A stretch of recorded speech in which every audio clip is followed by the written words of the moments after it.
आज्ञा पढ़ुची कि रे? हाँ एमती टिके बही देखुली जगन्नाथ संस्कृति विषय टिके हो देखुली। पढ़ पढ़ जानछु ना कौन? आज मोर मैरिज एनिवर्सरी। हाँ हैप्पी मैरिज एनिवर्सरी। ये माँ मु पूरा भूली जाइछि। हाँ आज 13 जुलाई ना। भूले भूले कौन हैला कौन पाउछु कली से मैरिज एनिवर्सरी 34 वर्ष होला मैरिज करिकि मु जो कष्ट पाइलिनी ता कल्पना करी आपन को पुणी किए दुख देला? कि आ दुख दबो तोरी बापा। मो बाबा पुणी आपन को की दुख देले? आज्ञा हाँ आज मोर 34तम विवाह वार्षिक। बहु पचार दुख कौन 34 वर्षर दुख कहानी कौन कहले गोटे सेकेंड रे सरीजिव कहले राति से समय दरकार ना नहीं। एबे शुणिबु तो मो दुख कहानी समय अच्छी तो पाखरे। हौ तू एबे पढ़ मु जाउतिलो माँ मोर केते काम अछि। माने शुणते शुणी आपन तो दुख कहले मु दुख शुणिली और समय अभाव पाई संपूर्ण शुणी पारली। हेले आपनकर जो दुख मोर भी सही दुख मोर भी जीवनटा भारी दुखपूर्ण आपन को पुओ को बाहाई। तोर पुणी के दुख? हाँ आज्ञा माँ पचारुଛନ୍ତି दुख कौन 4 वर्ष 6 मास हेलानी विवाह बंधन रे बांधिली तांको पुओ मते की दुख देइଛନ୍ତି मु कोन कहले गोटे सेकेंड रे सरी जीव सेति पई पुणी समय दरकार कि नै मु भी कहले राति बाहि जीव एबे सुनि परिबे तो। हौ पढ़ रे माँ मु जाउछि सुख दुख तो लागी कि रहिछि मोर केते काम अछि मु आसुछि माँ। Amazing! अरे एमे तो कौन भाबिଛୁ के राजकुमार पुणी पुओ मोर ताको बाहाई से पुणी दुख रे अछि।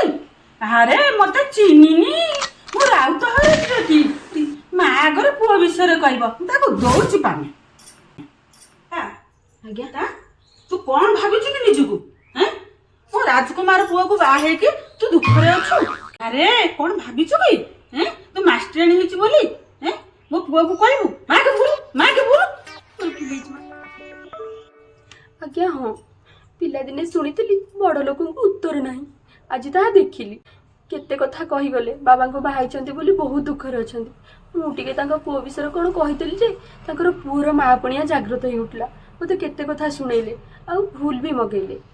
अच्छा ठीक अछि मु भी महापात्र घर छियो मु भी छाड़ीबिनी जदि तांको कहिले तांको पुओ विषय रे तांको एते कष्ट हो जाउची बाबांगर कोन मा नाहांती कि लगौचे बे जेजी सासु स्वामी की ईश्वर स्वामी को चरण स्वर्ग स्वामी विषय केते कथा कहते एबे देखो बही धरिकी बसଛନ୍ତି स्वामी होचते परम देवता।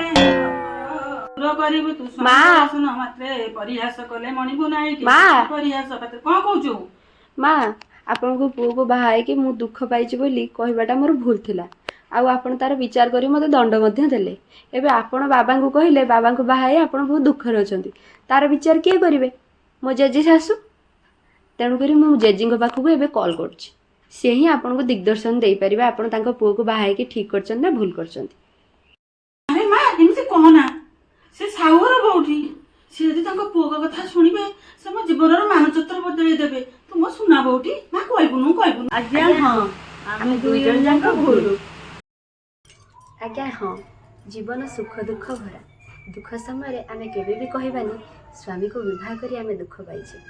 प्रत्येक माँ को पाई तांको पुओ राजकुमार से भली प्रत्येक स्त्री पाई तांको स्वामी राजा आमे निजको रानी बोली सेतेबेले पाइबा जेतेबेले राजा को सम्मान देबा कौन ठीक कहल ना माँ? हां ये मध्य मो राजकुमार भविष्य रे कार गोटे राजा हेबो।